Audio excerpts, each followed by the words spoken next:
Começa agora o programa Bem Viver, uma prosa sobre saúde, bem-estar, comida e agroecologia. Produção Rádio Brasil de Fato.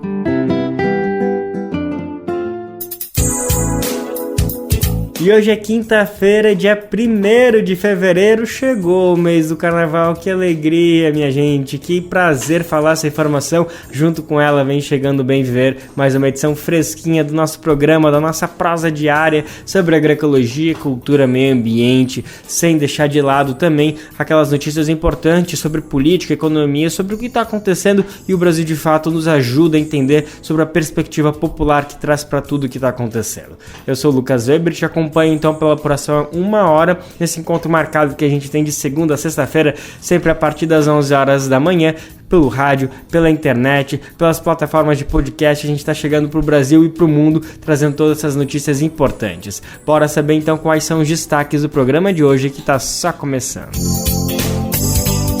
Saiba a importância das hortas comunitárias do combate à fome. Tudo sobre o ato que marca o início das operações das máquinas chinesas no apoio à agricultura familiar no Rio Grande do Norte. O último discurso de Flávio Dino como ministro da Justiça e Segurança Pública. E jazz no interior do Ceará. Os 25 anos do Festival de Guaramiranga. Tudo isso a partir de agora, são apenas alguns, mas são muitos os destaques do programa de hoje. Bora lá que nosso programa já está no ar. Programa Bem Viver, sua edição diária sobre saúde, bem-estar, comida e agroecologia. E a gente começa o programa de hoje falando sobre iniciativas de combate à fome. Uma delas são as hortas urbanas, que garantem a produção de alimentos saudáveis, geração de emprego e renda para agricultores e agricultoras. O nosso repórter Kaique Santos conversou com Juliana Luiz, ela é gerente de projetos do Instituto Escolhas, para falar sobre a importância das hortas urbanas nas periferias e qual deve ser a contribuição do poder público no desenvolvimento desses projetos. Vamos conferir agora essa conversa. Uma plataforma lançada pelo Instituto Escolhas apresenta 100 iniciativas de governos locais voltadas para o fortalecimento da agricultura urbana. É mais um dos projetos do Instituto que, desde 2020, vem trazendo dados sobre a produção de alimentos em diferentes centros urbanos do Brasil para demonstrar que essa produção dentro das cidades é importante e tem viabilidade socioeconômica para ser ampliada. A ampliação não só aumentaria a quantidade de comida saudável produzida, mas também os empregos, com reflexo positivo na renda de agricultores, a maioria deles pequenos produtores. Sobre as iniciativas, o Bem Viver recebe conversa agora com Juliana Luiz, gerente de projetos do Instituto Escolhas. Olá, Juliana, bem-vinda ao nosso programa. Olá, Kaique, eu que agradeço o convite e desejo um bom dia, uma boa tarde, uma boa noite a todos os ouvintes do programa Bem Viver. Juliana, explica um pouco para nós, primeiro, sobre os estudos realizados pelo Instituto Escolhas, que mostram justamente essa relevância da construção, por exemplo, de hortas urbanas nas cidades. Isso contribui no que a gente tanto almeja sempre, que é vencer a fome e a insegurança alimentar, né? Sim, o Instituto Escolhas é uma organização sem fins lucrativos, ela é baseada em São Paulo, mas trabalha com vários temas por todo o Brasil. E o objetivo principal, talvez a melhor forma de traduzir, né, o trabalho do Instituto, é produzir números que ajudem a transformar, a olhar para os desafios socioeconômicos que existem no país e propor medidas para o avanço de um desenvolvimento mais sustentável e com redução das desigualdades. Quando a gente fala de produção de alimentos, a gente está correlacionando, ligando essas duas vertentes, um desenvolvimento sustentável e redução de desigualdades. O Instituto tem trabalhado com o tema da produção de alimentos e da agricultura urbana e periurbana já desde 2019, com publicações a partir de 2020, que mostram um impacto positivo desse investimento, tanto público quanto privado, no financiamento, na expansão dessa produção local de alimentos. Ótimo. Entendendo que comida é também cultura e que soberania alimentar é o direito de escolha, sobre o alimento que a gente consome, quais os resultados a gente obtém quando as pessoas e as comunidades se organizam para produzir esses alimentos regionais nessas hortas comunitárias e também nessa agricultura familiar em geral. A gente já trouxe aqui alguns dos benefícios, mas são muitos, né? Claro, eu acho que a melhor forma de começar a reflexão sobre o impacto, os benefícios, é sempre atrelar com o desafio que o Brasil vive hoje, que são 33 milhões de pessoas passando fome. Se a gente olha para o número de pessoas com alguma insegurança alimentar, a gente está falando de mais da metade da população. E mais de 80% dessas pessoas, de brasileiros e brasileiras, estão passando fome em centros urbanos. Então, quando a gente olha para essa produção próxima às pessoas, a gente está endereçando um desafio que ele pode sim ser viabilizado e no médio e no longo prazo, inclusive para atacar um dos desafios que o Brasil já havia superado em 2014.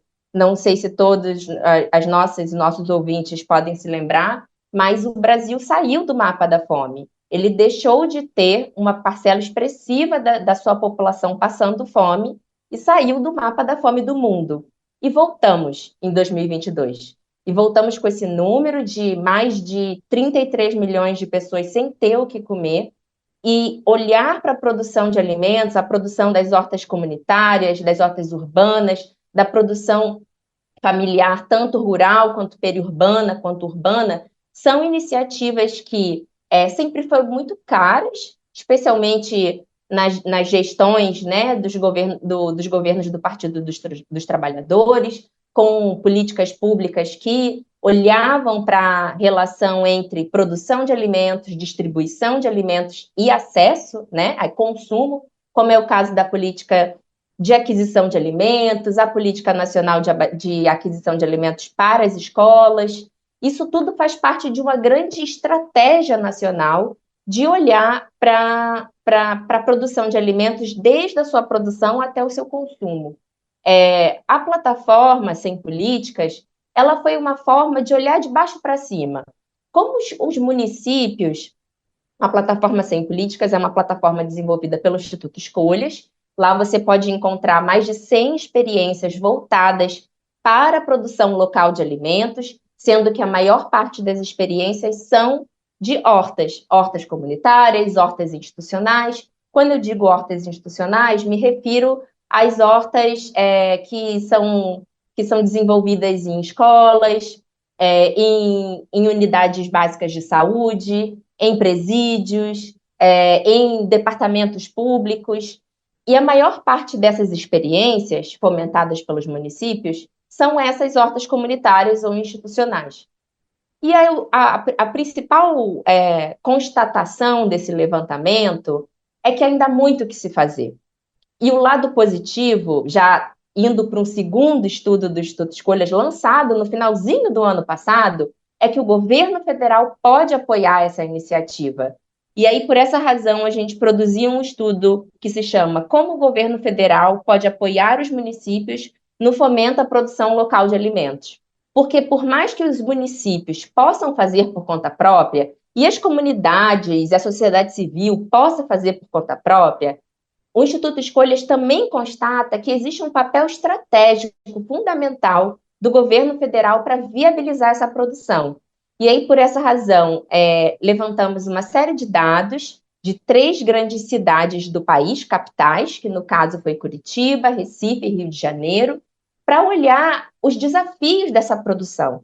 Como essa sociedade civil, como essas hortas comunitárias, como esse pequeno produtor, esse agricultor familiar, consegue produzir, distribuir e vender ou doar aquele alimento produzido próximo às pessoas, próximo às grandes cidades e às regiões metropolitanas.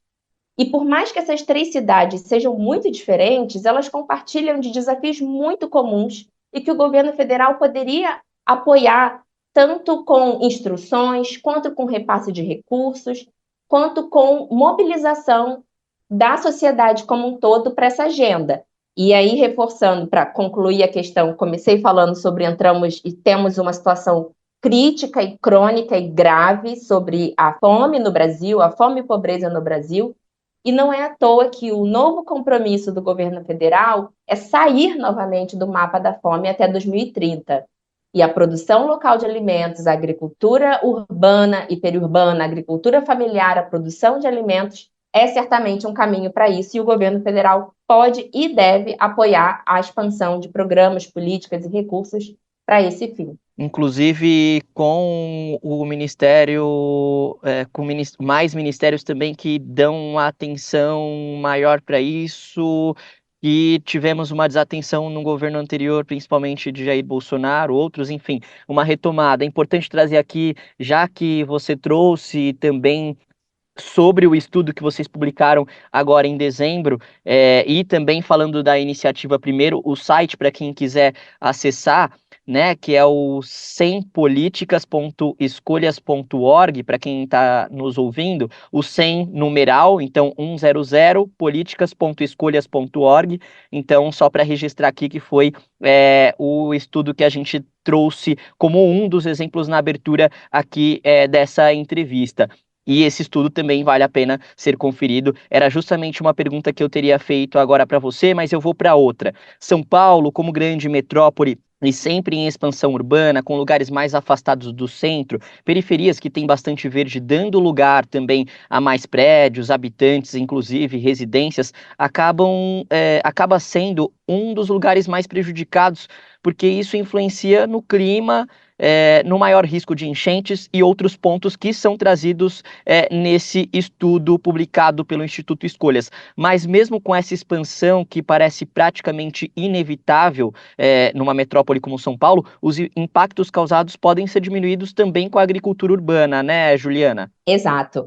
Mas antes de responder sobre esses outros benefícios da agricultura urbana e da produção próxima às pessoas, foi um bom ponto que você trouxe, Kaique, sobre uma maior atenção do governo federal, porque juntamente com o estudo lançado, o próprio governo também lançou um programa nacional de fortalecimento à agricultura urbana e periurbana.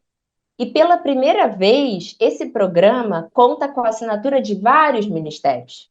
Então, a gente não está falando mais de uma preocupação setorial ou localizada, a gente está falando de um programa nacional assinado pelo Ministério do Desenvolvimento Agrário, pelo Ministério do Desenvolvimento Social, pelo Ministério do Trabalho. Então, são uma série de coordenações e de integração do tema, que sem essa integração, o tema não avança. Então, de fato, é muito importante essa sinalização. Há muito mais trabalho para fazer. O programa foi lançado em meados do ano passado, então ainda tem que ser implementado. Existe uma política nacional sendo discutida no Congresso. Tudo isso faz parte de um caminhar.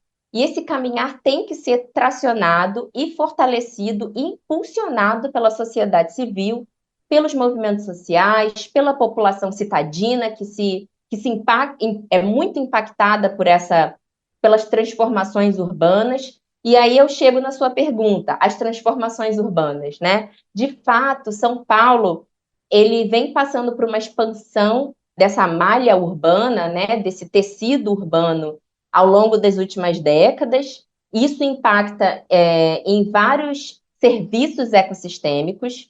E aí, o que são serviços ecossistêmicos? São contribuições da natureza para o bem viver dos seres humanos.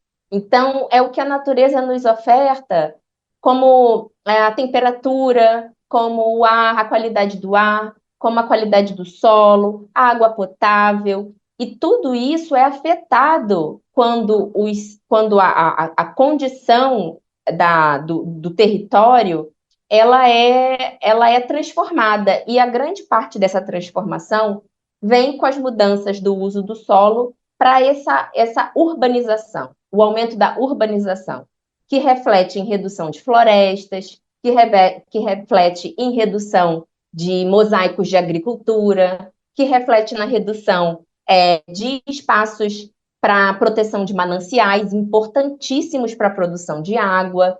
Então, quando a gente fala de agricultura urbana, a gente também está olhando para, por exemplo, cuidar do serviço ecossistêmico da temperatura, da mitigação do calor.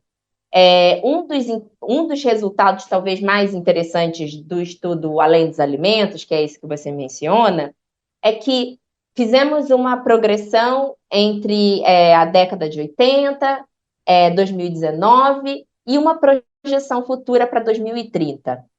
Essa progressão, essa estimativa para 2030, ela foi feita a partir de 2 cenários. Um cenário de continuando do jeito como as coisas estão e com investimento em uma agricultura sustentável no espaço da metrópole de São Paulo.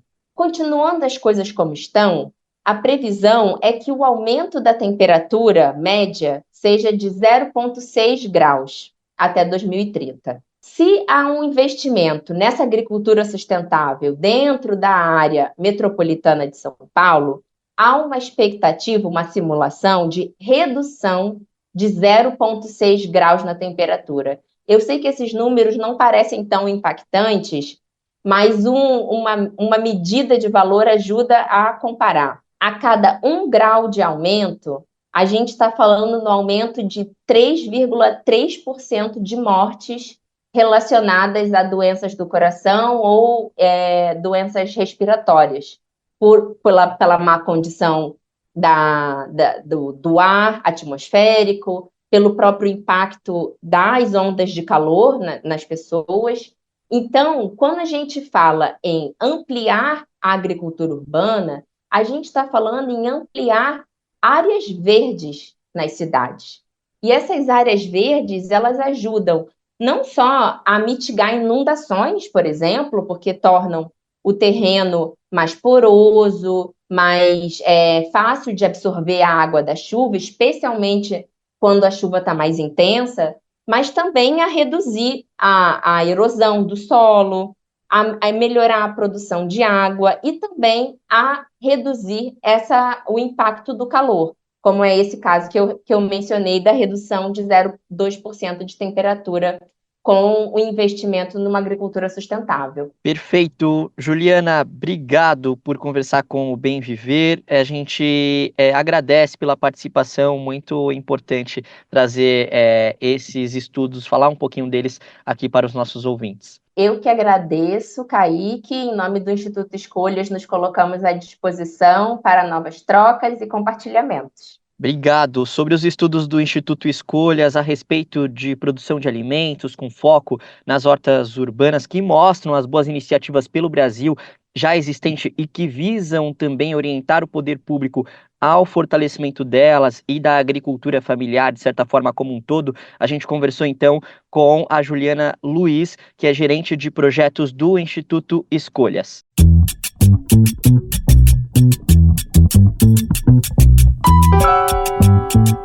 Oi, pessoal, eu sou Rosana Fernandes, da Coordenação Política Pedagógica da Escola Nacional Florestan Fernandes, e hoje eu tenho um convite especial para você. A Escola Nacional Florestan Fernandes precisa do seu apoio para continuar promovendo a formação política da classe trabalhadora. Desde 2005, mais de 40 mil pessoas do Brasil e do mundo já passaram pela Escola Nacional, que continua existindo por meio da solidariedade dos movimentos populares e associados que contribuem com esse projeto. Conheça o trabalho e seja um amigo da Escola Nacional Florestan Fernandes. Acesse www.amigosenff.org.br e saiba mais.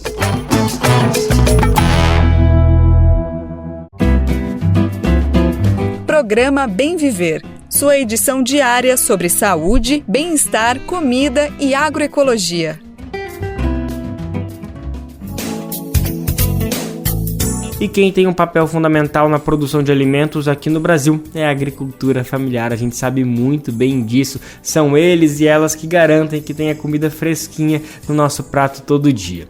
E amanhã, esse segmento da agricultura vai viver um grande marco. Vai começar em Apodi, no interior do Rio Grande do Norte, a operação das máquinas chinesas no apoio aos agricultores e agricultoras familiares. 29 dessas máquinas vão estar disponíveis para os trabalhadores da região.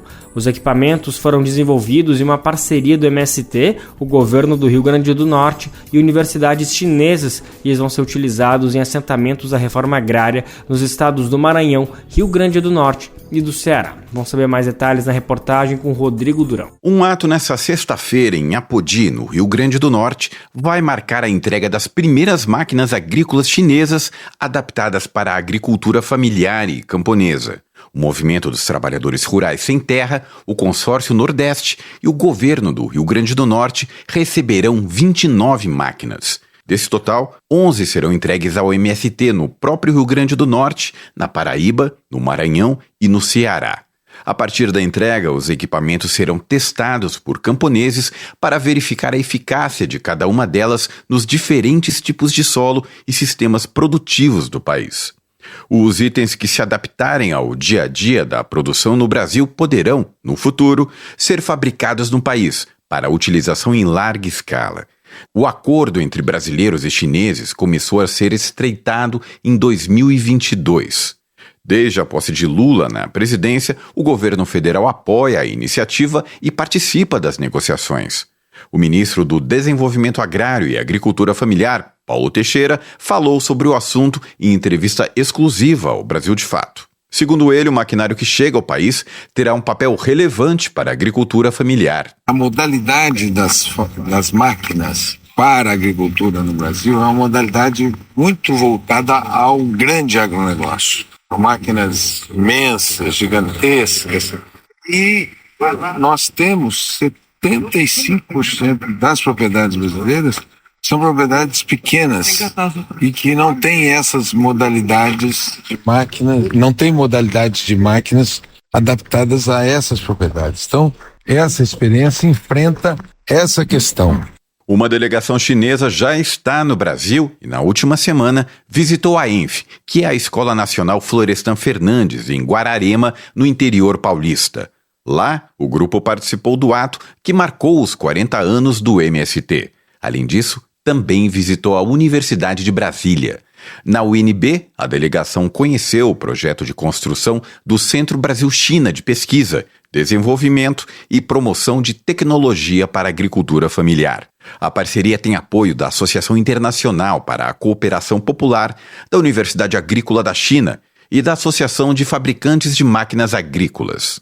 Ainda de acordo com o ministro Paulo Teixeira, o governo federal deve entrar com o financiamento por meio do programa Mais Alimentos. Nós queremos criar um ambiente, através do Mais Alimentos, de produção de máquinas pequenas. Não é só o trator, de implementos e de máquinas de processamento de alimentos para a agroindústria. E por isso eu acho que essa experiência da China, ela é um marco para essa mudança de paradigma para a produção de máquinas pequenas. Da Rádio Brasil de Fato, com reportagem de Matheus Coutinho em Brasília, Rodrigo Durão. Brasil de Fato, uma visão popular do Brasil e do mundo. Leia e ouça as informações que mais interessam no seu dia. Política, economia, direitos humanos, cotidiano, saúde e cultura, tratados com pluralidade e diversidade. Jornalistas, articulistas e movimentos populares reunidos em um só veículo. Esse é o Brasil de Fato. Conteúdos em texto, áudio e vídeo que informam e contribuem na luta por uma sociedade mais justa e fraterna. Quer ficar por dentro? Então acesse brasildefato.com.br.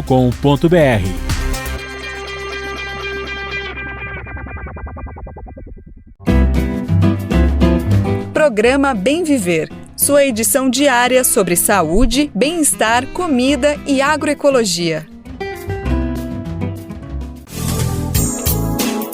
No programa de ontem, a gente falou aqui sobre a explosão de casos de dengue no Brasil. O cenário mais preocupante é o Distrito Federal e os estados do Acre e Minas Gerais. A apresentadora do Programa Central do Brasil, uma produção aqui do Brasil de Fato, conversou com o médico da família Aristóteles Cardona. Ele abordou esse cenário atual da dengue, quais são as preocupações com esse número crescente de casos e qual a importância da vacina. Então vamos ouvir agora a conversa que o médico teve com a apresentadora do Central do Brasil, Luana Ibelli. Vamos lá, primeiro eu queria que você começasse explicando pra gente o que explica essa explosão de casos, inclusive em locais que antes não costumavam enfrentar o surto de dengue, como é o caso até do Distrito Federal. A situação está bem grave por lá. O que mudou? Na realidade, Luana, se a gente for pegar nos últimos 30 anos, tem sido um problema muito frequente, né? Já a questão não só da dengue, mas das arboviroses como todas, que são transmitidas pelo Aedes aegypti. E aí, quando a gente vai analisar os porquês, a gente vai encontrar vários motivos, né? Mas desde das mudanças climáticas que a gente tem enfrentado e sabe que não é de hoje, o próprio processo de ocupação urbana em nosso país também, como se dá, né? A relação que se dá com o campo. Então a gente tem um conjunto de fatores relacionados. E aí, se a gente associa isso ao fato de que o combate ao Aedes, que é o mosquito que transmite a dengue e outras arboviroses, né, se dá essencialmente a partir, o combate à dengue, essas doenças, se dá o combate ao mosquito, e se a gente pega esses últimos anos particularmente, né, a gente vê que houve poucos investimentos ou menos investimentos do que a gente precisaria para fazer esse combate. Pois é, não é tão simples então como parece, né? Quero falar agora da vacina. Como que ela age, Ari? Quem que vai ser imunizado nesse primeiro momento? E quais são as perspectivas para a imunização de toda a população? Perfeito. Essa é uma pergunta muito importante, Luana, porque a nossa grande esperança está nas vacinas. Eu peço até permissão para retomar do ponto anterior, mas há muito tempo a gente sabe que se faz essas campanhas, se apela para as pessoas não acumularem águas, mas a gente sabe também, dada a realidade do nosso país e todo o conjunto de fatores que aqui existem, que, por exemplo, há um conjunto da população que não pode simplesmente não acumular água, porque ela não tem água encanada em casa, né? E a gente junta outras situações, como especulação imobiliária, que águas ficam acumuladas e muitas vezes não tem ninguém para cuidar. E aí já chegamos a esse ponto. A gente já tem alguns anos que esperamos chegar nesse momento em que a gente tem uma vacina, e aí a grande notícia do momento é essa vacina, nesse momento, essa vacina japonesa do laboratório Takeda, né, que prioriza, que dentro do nosso país será priorizada essa faixa etária de 10 a 14 anos, essencialmente porque é uma faixa etária de pessoas que já foi identificado que numa recorrência de dengue as complicações podem terminar se intensificando. E também levando em consideração que o laboratório não tem condição de nos entregar as vacinas na quantidade que a gente precisa, né, do tamanho do Brasil. Mas já é uma grande ação, afinal de contas estamos falando do primeiro país do mundo a disponibilizar uma vacina para dengue no sistema de saúde, no sistema público de saúde, que é o nosso SUS. Agora vamos para Brasília, para a capital federal. Por lá, Flávio Dino realizou nessa quarta-feira o último pronunciamento como ministro da Justiça e Segurança Pública. Ele assume a vaga de ministro do Supremo Tribunal Federal, o STF, a partir do dia 22 de fevereiro. O ministro da Justiça, ou melhor dizendo, o Ministério da Justiça, agora ficará sob o comando do ex-ministro do STF, Ricardo Lewandowski, quase uma troca de cadeiras, né? Na saída, Flávio Dino afirmou que não existe crime sem solução e o caso Marielle Franco vai ser sim resolvido. No último discurso como ministro da Justiça e Segurança Pública nesta quarta-feira, Flávio Dino, do PSB, falou sobre a investigação do assassinato da vereadora do Rio de Janeiro, Marielle Franco, e do motorista Anderson Gomes. Dino afirmou que não existe crime insolúvel, e sim mal investigado, e que a apuração deve ser concluída. Para o ministro, a Polícia Federal tem todas as condições de investigar o crime ocorrido em 2018 e que não teve o mandante identificado pela Polícia do Rio. Houve avanços já divulgados e a única coisa que eu posso afirmar, não por conhecimento, mas como você disse, por experiência, é que esses passos resultarão na conclusão da investigação. Agora, em que termos, cabe aos delegados que presidem o inquérito, cabe ao Ministério Público, que hoje atua muito fortemente. Não existe crime insolúvel. Existe crime mal investigado. Esta parece uma frase hollywoodiana, de Netflix. Não é. É a experiência de 30 anos que eu tenho na área. E quando o crime é bem investigado, o resultado aparece. O ministro ainda aproveitou o balanço da gestão dele à frente da pasta para criticar o que chamou de espetacularização das ações de combate à corrupção que ocorreram no passado. Ao lado do presidente Lula, ele afirmou que, abre aspas, quem usa o combate à corrupção como bandeira política é tão corrupto quanto corrupto, fecha aspas. Dino também refutou as alegações da oposição de que a investigação sobre a chamada ABIN paralela teria motivação política. De acordo com o Ministério da Justiça, em 2023, a Polícia Federal deflagrou 227 operações com foco no combate à corrupção, que levaram a 147 prisões e mais de 2.000 mandados de busca e apreensão cumpridos, além de cerca de 900 milhões de reais em bens e valores apreendidos. Já em relação às investigações sobre a existência de um esquema de arapongagem na ABIN durante o governo Bolsonaro, que atingiram recentemente o deputado federal Alexandre Ramagem, do PL do Rio, e o vereador e filho do ex-presidente Jair Bolsonaro, Carlos Bolsonaro, do Republicanos, Dino refutou as alegações da oposição de que haveria motivação política. O ministro deixa a pasta da Justiça para assumir uma cadeira de ministro do Supremo Tribunal Federal no próximo dia 22 de fevereiro. Antes de assumir no STF, porém, ele deve voltar ao cargo de senador pelo Maranhão, para o qual foi eleito em 2022. Da Rádio Brasil de Fato, com reportagem de Matheus Coutinho em Brasília. Locução, Douglas Matos. Racismo em pauta. Inveja branca. A inveja em si é algo bem ruim, não é? Então por que quando esse termo vem acompanhado da palavra branca, o sentido se altera virando inveja boa? Só tem uma explicação. Isso é racismo, já que a conotação positiva está associada a um grupo de pessoas. O melhor mesmo é excluir a inveja branca do seu vocabulário. Racismo em pauta. Uma campanha Senado Federal. Vamos seguir agora falando de alimentação. Uma aliança global pela soberania alimentar acionou a ONU para bloquear o cultivo e o comércio do trigo transgênico do tipo HB4. Ele é supostamente mais resistente a adversidades climáticas e tolera, por exemplo, o agrotóxico glifosato. O Brasil, a Argentina e o Paraguai autorizaram a comercialização desse trigo. Ele é desenvolvido inclusive por uma empresa argentina. A aliança, que reúne organizações de 11 países, solicitou a revogação dessa autorização. Vamos entender melhor que história é essa na reportagem agora. A Aliança para a Soberania Alimentar da América Latina, África e Ásia acionou a ONU, a Organização das Nações Unidas, para solicitar o bloqueio do cultivo e do comércio do trigo transgênico HB4, supostamente tolerante à seca e ao agrotóxico glufosinato de amônio, desenvolvido pela empresa argentina Bioceres. A aliança é formada por 11 organizações internacionais ligadas à segurança alimentar. A produção comercial foi aprovada na Argentina, Brasil e Paraguai. A aliança pede que a ONU solicite aos países a revogação das autorizações, além da proibição do cultivo comercial. Aos países que autorizaram a importação, como África do Sul, Colômbia, Nigéria, Nova Zelândia e Indonésia, a solicitação foi de orientação às autoridades de biossegurança para revisar as aprovações de importação. Na carta enviada à ONU, a aliança afirma que, abre aspas, a aprovação do trigo HB4 tem sido motivo de grande preocupação para um amplo setor da sociedade. Isso porque o seu plantio e o consumo violarão diversos direitos humanos, como o direito à vida e aos modos de vida, o direito à saúde, à nutrição adequada e à soberania alimentar, o direito a um meio ambiente equilibrado e livre de contaminação, fecha aspas. O governo autorizou a produção do trigo geneticamente modificado em 2 de março do ano passado, no primeiro semestre da gestão Lula.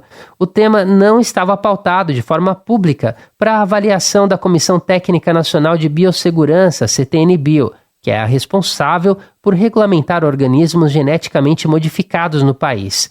não é a primeira aprovação silenciosa por parte da CTN-Bio em relação ao trigo HB4. Desenvolvida na Argentina, a biotecnologia dependia do aval do Brasil por ser o principal comprador de trigo. Em novembro de 2021, a CTN-Bio concedeu a aprovação condicionada, mas apenas para a importação da farinha. Desde então, aberto o caminho, outros 6 países já autorizaram a importação desse trigo: Colômbia, Austrália, Nova Zelândia, Estados Unidos, Nigéria e África do Sul. De São Paulo, da Rádio Brasil de Fato, locução Douglas Matos.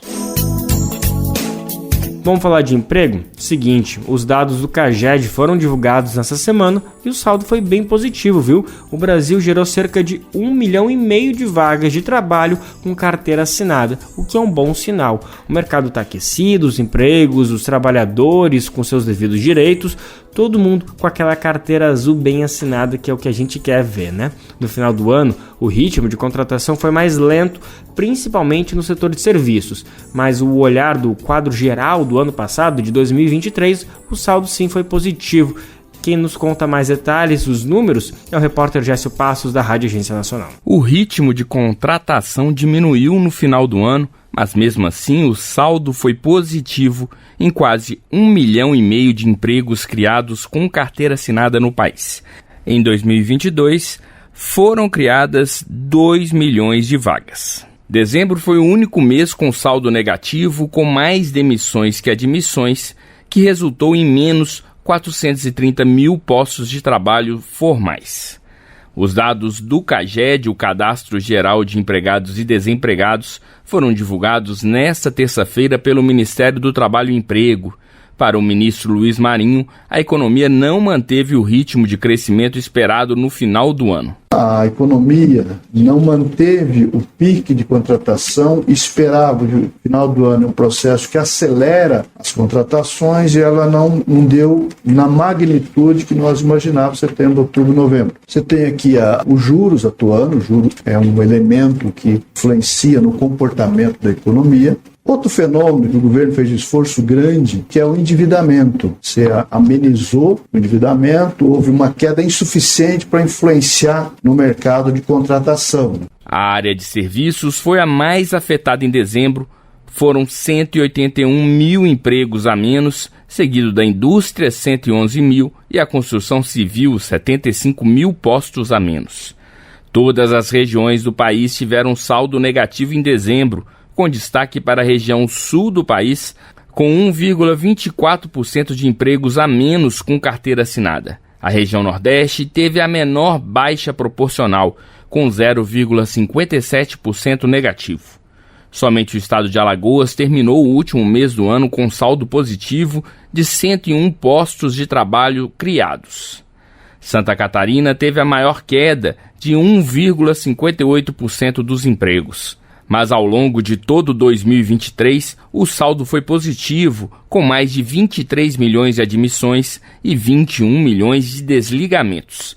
O ministro Luiz Marinho ressaltou que o governo estima um melhor ano para os empregos em 2024. A tendência esse ano ser melhor do que o ano passado, em especial com os projetos em andamento, né? Eu preciso até ver o balanço das obras paradas que vinham e quantas se concluíram e quanto ainda estão entrando em retomada de término. Tudo isso influencia na geração de empregos e os novos projetos. Então, esses projetos de governo, ele vai ajudar a determinar bastante o ritmo da geração de emprego. Isso acaba influenciando também o mercado privado. A área de serviços foi onde se concentrou o maior número de empregos seletistas no ano de 2023, com um saldo de 886 mil vagas. A área com menos contratações foi a agricultura, pecuária, produção florestal e pesca, com saldo de 34 mil empregos. Entre as regiões, a Sudeste concentrou o maior número de empregos, seguida do Nordeste, Sul, Centro-Oeste e o Norte. Em termos proporcionais, o Amapá criou mais empregos em 2023, com 7,45% a mais de vagas, e o Rio Grande do Sul, o estado que teve menos vagas, com 1,79% de crescimento. A área de serviços resultou uma variação negativa do salário médio de admissão, com menos de 1,51%. Já a área agrícola registrou maior variação positiva dos salários médios, com 5,71%. A maior parte do saldo de contratações foi de homens, com 840 mil, frente a 642 mil de mulheres. A maior parte das vagas foi para jovens de 18 a 24 anos e para contratações com nível de escolaridade de ensino médio completo. Da Rádio Nacional em Brasília, Gésio Passos. A ABJD é a Associação Brasileira de Juristas pela Democracia. Defende o Estado democrático de direito, a presunção de inocência, o devido processo legal e o acesso à justiça. A ABJD é a única organização do Brasil que reúne todas as categorias de juristas. Do estudante à juíza, da servidora do sistema de justiça ao defensor público. Juristas democráticos são essenciais para evitar retrocessos e avançar nos direitos e garantias. Faça parte da ABJD. Entre no site e associe-se a abjd.org.br.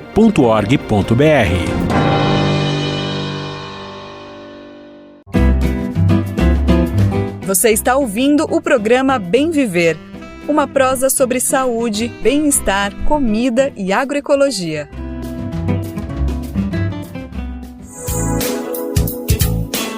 Sempre bom lembrar então que o nosso Bem Viver ele vai ao ar de segunda a sexta-feira, sempre a partir das 11 horas da manhã, e quem está aqui em São Paulo pode conferir por meio da Rádio Brasil Atual 98,9 FM na Grande São Paulo e pela internet na nossa rádio web no site radiobrasildefato.com.br. E não esquenta que se tu não conseguir se sintonizar com a gente, seja aqui em São Paulo ou em qualquer lugar do mundo às 11 da manhã, fica tranquilo que o nosso programa fica salvo tanto nas plataformas de podcast como Spotify, Deezer, iTunes e Google Podcast, como também no site do Brasil de Fato, lá em brasildefato.com.br, você confere todas as edições do Bem Viver.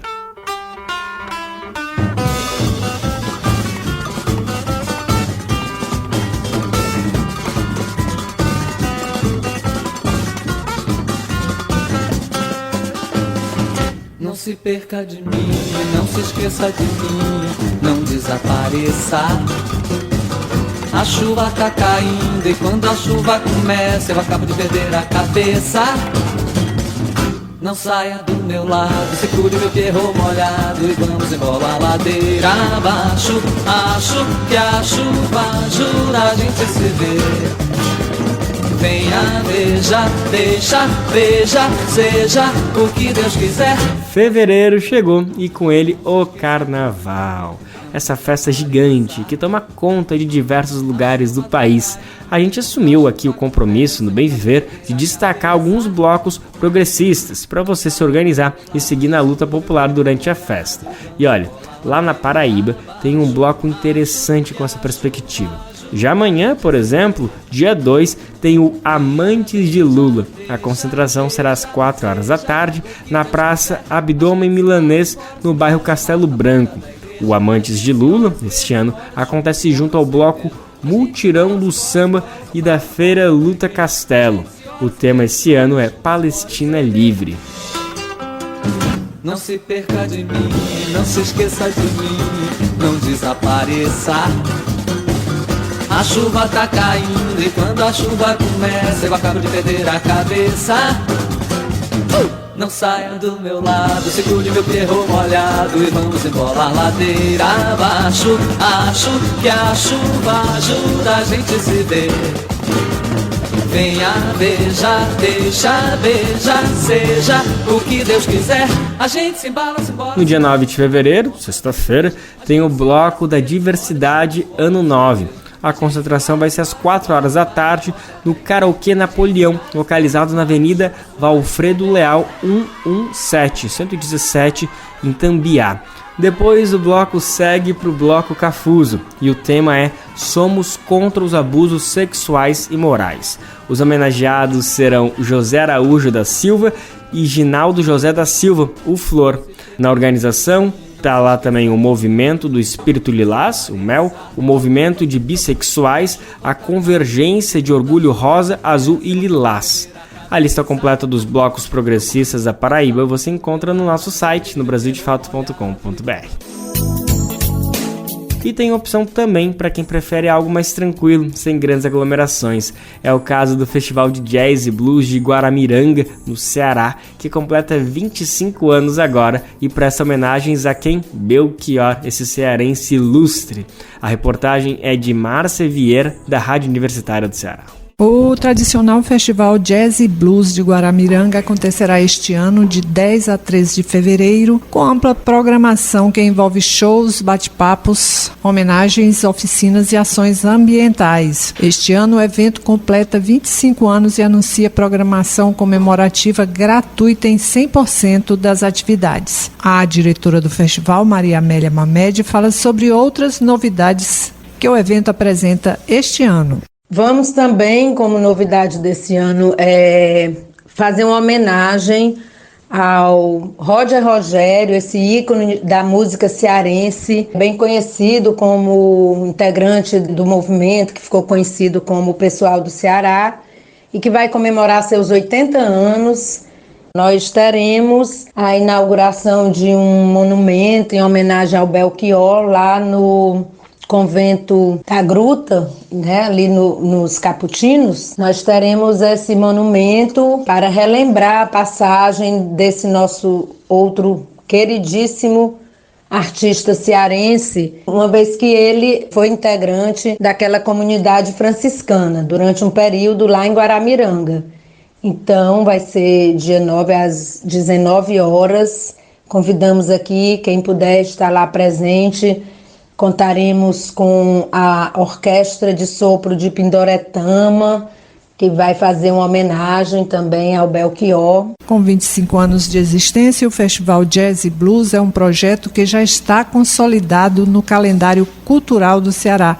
A diretora do festival, Maria Amélia Mamed, avalia que o evento vem resistindo no meio de um cenário artístico com uma música de difícil acesso. A gente resistindo no meio desse cenário musical muito viciado, vamos dizer assim, a gente conseguir resistir e ofertar ao público uma música cada dia mais difícil, vamos dizer assim, de acesso. Então, que é a música instrumental, o jazz, o blues, a bossa. Então, assim, é sempre uma grande novidade o festival acontecer. A programação este ano é gratuita, mas a sugestão é que quem for assistir aos shows do Festival Jazz e Blues leve 1 quilo de alimento para doação. Todo o material arrecadado será doado ao programa Ceará Sem Fome do Governo do Estado. Márcia Vieira, para a Rádio Universitária FM.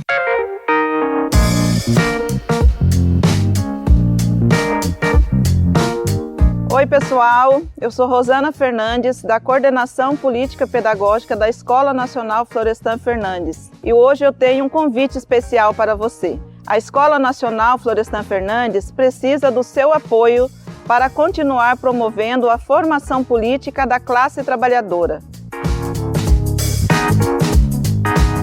Desde 2005, mais de 40 mil pessoas do Brasil e do mundo já passaram pela Escola Nacional, que continua existindo por meio da solidariedade dos movimentos populares e associados que contribuem com esse projeto. Conheça o trabalho e seja um amigo da Escola Nacional Florestan Fernandes. Acesse www.amigosenff.org.br e saiba mais.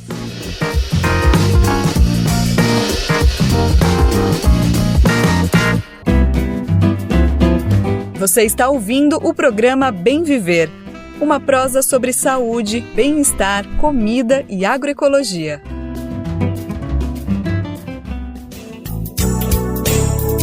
No Carnaval do Rio tem muito livro virando samba, tem muita escola encontrando inspiração para os enredos nos clássicos da literatura. Quer saber mais? Quem vai contar melhor essa história pra gente é Carolina Pessoa, da Rádio Agência Nacional. Literatura também rende samba na avenida.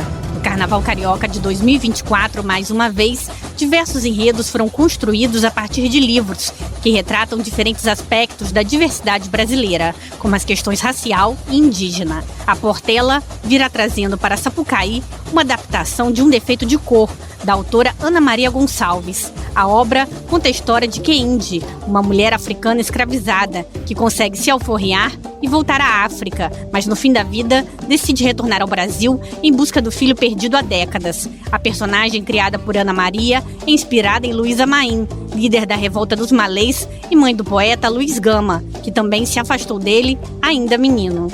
Para Ana Maria, essa é uma ótima forma de popularizar a literatura e seus temas. Eu acho que talvez uma das coisas mais importantes para a literatura, né, é a gente furar realmente essa bolha da literatura, né? Eu acredito que vai popularizar uma série de pautas que a gente vem tratando em outros meios, né, como a literatura, no caso do Defeito de Cor, e eu acredito que pode chamar a atenção também de outros carnavalescos que se interessem por contar essas histórias que a gente vem contando durante muito tempo de uma forma mais popular.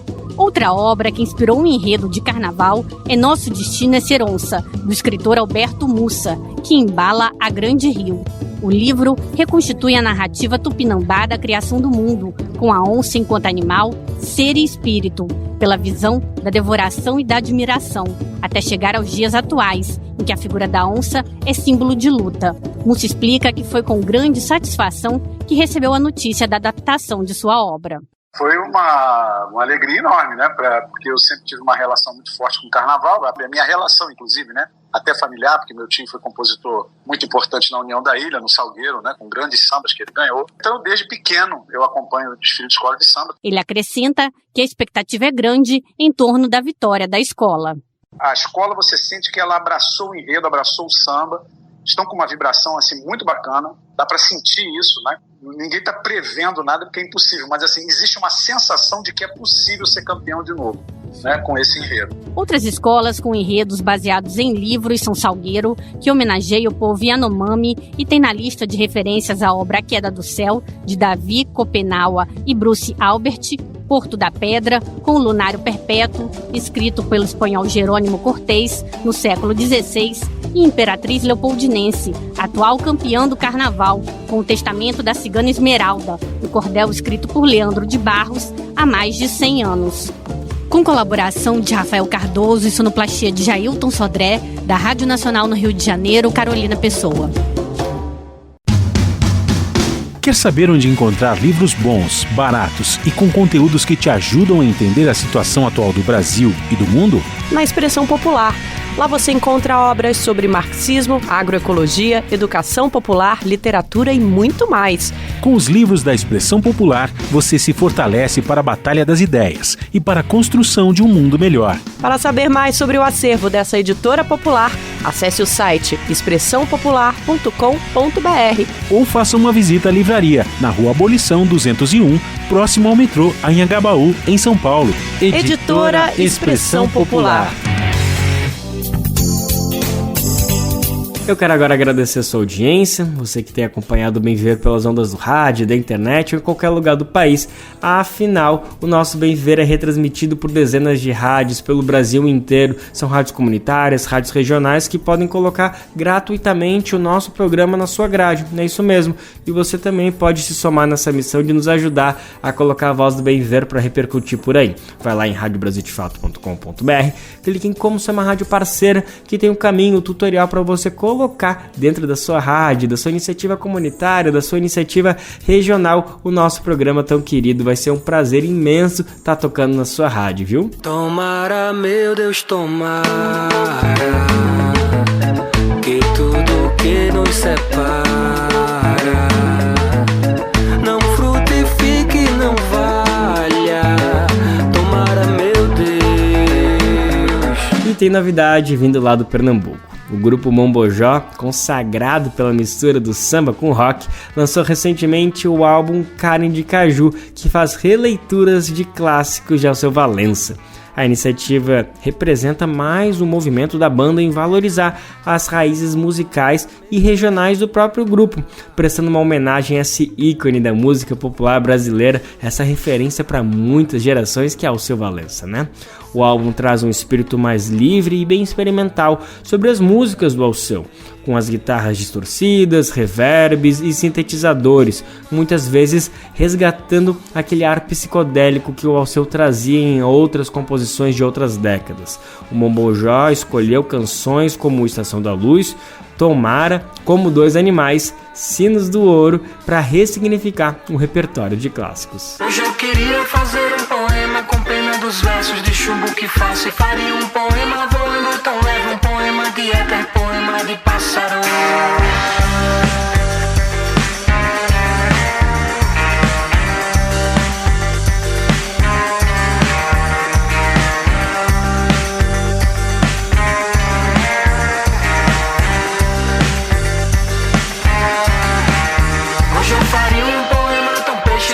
Seus olhos da cor do melaço, um poema azul, poema marinho, poema pescado e tomado de assalto.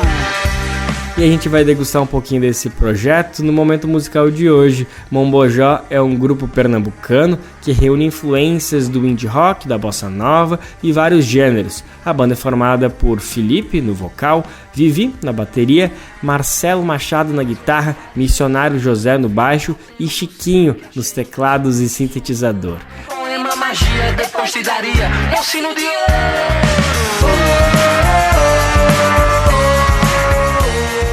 Vamos agora ouvir a versão deles para Estação da Luz, anunciando o carnaval que já chegou.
A rosa amarela, o verde dos mares, as cores da terra me faz bem moreno para os olhos dela.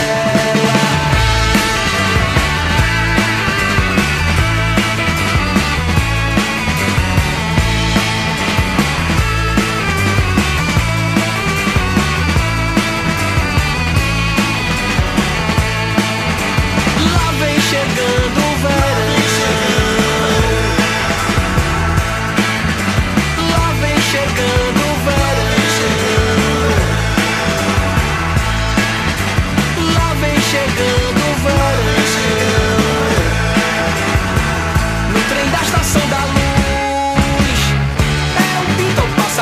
Colorindo o mundo inteiro, derramando seus azuis. Pintou chamado verão, tão nobre a sua aquarela. Papolas vermelhas, a rosa amarela, o verde dos mares, as cores da terra me faz bem moreno para os olhos dela.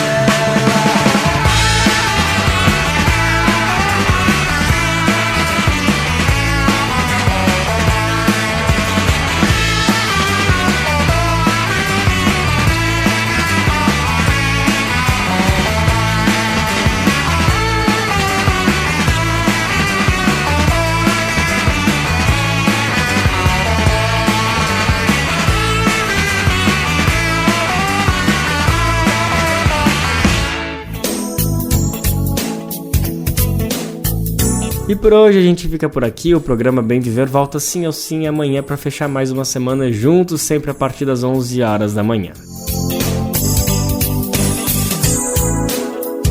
Você pode conferir a gente na Rádio Brasil Atual 98,9 FM na Grande São Paulo ou no site radiobrasildefato.com.br. O programa vai ao ar em diversas rádios pelo país e a lista completa de emissoras que retransmitem o Bem Viver você encontra no nosso site, na matéria de divulgação diária do programa.